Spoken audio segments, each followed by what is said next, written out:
அனைவருக்கும் வணக்கம். இன்று நாம் பார்க்கவிருப்பது மிக சிறப்பான பதிவு. புரட்டாசி மாதத்தில் வரும் மகா சனி பிரதோஷம் மற்றும் புரட்டாசி சனி என இரண்டும் ஒன்றிணைந்து வந்துள்ளது மிக பெரிய சிறப்பு. பொதுவாக பிரதோஷ காலம் என்பது சிவபெருமானின் ஆனந்த தாண்டவ நேரமாக கருதப்படுகிறது. இது விஷத்தை உண்டு உலகை காத்த ஈசனை வணங்க உகந்த புனித நேரம். இந்த திரியோதசி திதி சனிக்கிழமை வந்தால் அது சனி பிரதோஷம் எனப்படுகிறது. சனிக்கிழமையின் அதிபதியான சனீஸ்வரரை ஈசனை வணங்கி அருள் பெற்ற நாள் இதுவாகும். மேலும் புரட்டாசி மாதத்தில் வரும் சனி பிரதோஷம் மிகவும் சக்தி வாய்ந்தது. அதிலும் பல ஆண்டுகளுக்கு ஒரு முறை வரும் மகா சனி பிரதோஷம் என்பது மிக விசேஷம்.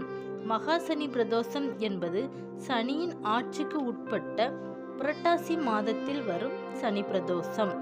இதில் வழிபாடு செய்வதால் 20 ஆண்டுகள் பிரதோஷம் வழிபட்ட பலன் கிடைப்பதாக ஐதீகம்.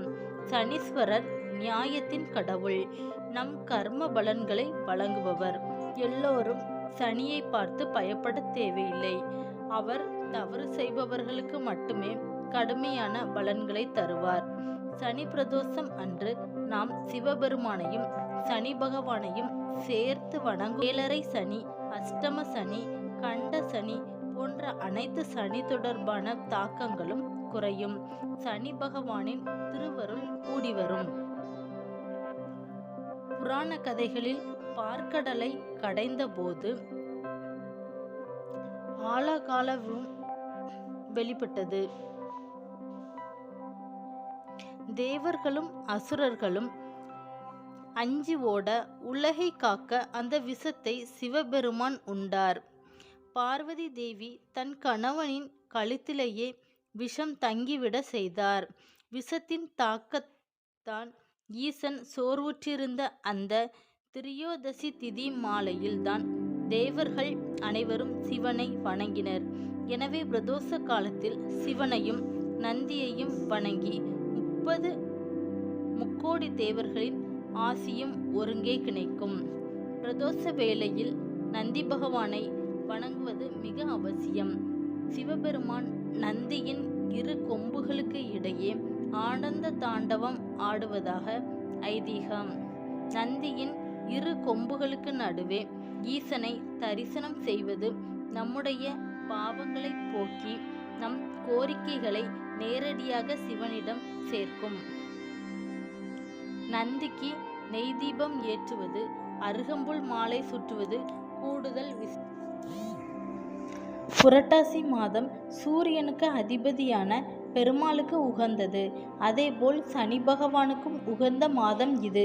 இந்த மாதத்தில் வரும் சனிக்கிழமைகளில் பெருமாளையும் சனி பகவானையும் வணங்குவது மிகவும் நல்லது. புரட்டாசி சனியில் வரும் இந்த பிரதோஷம் சிவபெருமானின் கருணையையும் சனி பகவானின் நீதியையும் ஒரு சேர பெற்ற ஓர் அரிய வாய்ப்பு. இந்த ஒரு மகா சனி பிரதோஷ வழிபாடு சனி பகவானின் அனுக்கிரகத்தை முழுமையாக பெற்றுத்தரும். திருமண தடை, புத்திர பாக்கிய தடை நீங்கும். கர்ம வினைகள் குறையும்.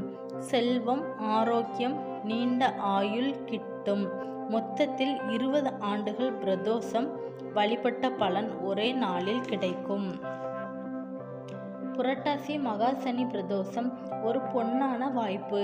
அக்டோபர் 4, 2025 அன்று தவறாமல் சிவ தரிசனம் செய்து உங்களால் இயன்ற அபிஷேக பொருட்களை வழங்கி ஓம் நமச்சிவாய என்னும் 5 எழுத்து மந்திரத்தை மனதார உச்சரித்து ஈசனின் திருவருளையும் சனி பகவானின் சாந்தத்தையும் பெற்று வாழ்வாங்கு வாழுங்கள். இந்த தகவல் உங்களுக்கு பயனுள்ளதாக இருக்கும் என்று நம்புகிறேன். இந்த வீடியோவை நண்பர்கள் மற்றும் உறவினர்களுடன் பகிர்ந்து அவர்களுக்கு இந்த மகா சனி பிரதோஷத்தின் பலன்களை பெற உதவுங்கள். வீடியோ பிடித்திருந்தால் லைக் செய்யவும், கமெண்ட் செய்யவும், எங்கள் சேனலை சப்ஸ்கிரைப் செய்ய மறக்காதீர்கள். அடுத்தொரு சிறப்பான பதிவில் உங்களை சந்திக்கிறேன். நன்றி, வணக்கம்.